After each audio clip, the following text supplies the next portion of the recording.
দরজায় করা নাড়ছে বসন্ত আর বিশ্ব ভালোবাসা দিবস। তার কিছুদিন পর আন্তর্জাতিক মাতৃভাষা দিবস। এই 3 দিবসের বাজার ধরতে ব্যস্ত সময় পার করছেন ঝিনাইদহের ফুল চাষিরা। এই দিবসগুলোতে ফুল বিক্রি করে সারা বছরের লাভ লোকসানের হিসাব কষবেন তারা। ঝিনাইদহ প্রতিনিধি এম রাহেনের তথ্য ছবিতে ডেস্ক রিপোর্ট। নায়াসিনামাইড ও স্যালিসাইলিক সমৃদ্ধ লিলি ফেস ওয়াশ যা ফেসের ডেড স্কিন সেল দূর করে দেয় দ্বিগুণ ফাস্টার ব্রাইটেনিং। ঝিনাইদহের তালিনা গ্রামের দিগন্ত বিস্তৃত মাঠ যেন হলুদ ক্যানভাস। যতদূর চোখ যায় শত শত বিঘা জমি জুড়ে রোদে ঝলমল করছে গাঁদা ফুলের হলুদ উজ্জ্বল আভা। উপজেলার বিভিন্ন গ্রামের মাঠ জুড়ে শোভা পাচ্ছে গোলাপ, গ্ল্যাডিওলাস, জারবেরা, চন্দ্রমল্লিকা, বোতাম ও রজনীগন্ধা সহ নানা রঙের ফুল। এসব মাঠে ভালো ফলন ও কুঁড়ি ধরে রাখতে চলছে পরিচর্যা।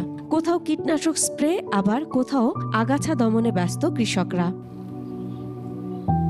বসন্ত ভালোবাসা দিবস ও আন্তর্জাতিক মাতৃভাষা দিবসকে সামনে রেখে 3 দিনের বাজার ধরার লক্ষ্য তাদের। দাম ভালো পেলে গেল বছরের মতো এবারও লাভের মুখ দেখবেন এমন প্রত্যাশা চাষিদের। তবে এবার নির্বাচনে প্রভাব পড়তে পারে ফুলের দামে। ভবিষ্যতে যেরকম বাজার থাকে, সামনে অনুষ্ঠান আছে অনেকগুলো, যদি এরকম থাকে তাহলে কিছুটা চাষিটা বাঁচবে। ফুলের উৎপাদন ভালো হয়েছে, কিন্তু ফুলের দাম না থাকার কারণে আমাদের বেশি একটা লাভ হয়নি। ফুলের 16 ডিসেম্বরে আমরা ফুলের বাজার খুব ভালো পাইনি। সামনে যে দিনগুলো আছে আশা করছি ফুলের বাজার ভালো পেতে পারি। নির্বাচনের কারণে কি অনুষ্ঠান কম, তো কি না হবে কিছু বলা আসছে না। প্লাস্টিকের ফুলের কারণে আমাদের কাঁচা ফুলের ডিমান্ডটা কমে যাচ্ছে। এদিকে ফুল চাষ ও সংরক্ষণে চাষিদের প্রযুক্তিগত নানা পরামর্শ দিচ্ছে কৃষি বিভাগ। সামনে ফুলের বিভিন্ন ওকেশন আসবে, তখন হয়তো ফুলের ভালো মূল্য পাবেন বলে কৃষকরা আশা করছেন। আমরা কৃষকদের ফুল চাষের ক্ষেত্রে এবং বাজারজাতকরণের ক্ষেত্রে বিভিন্ন পরামর্শ প্রদান করে আসছি।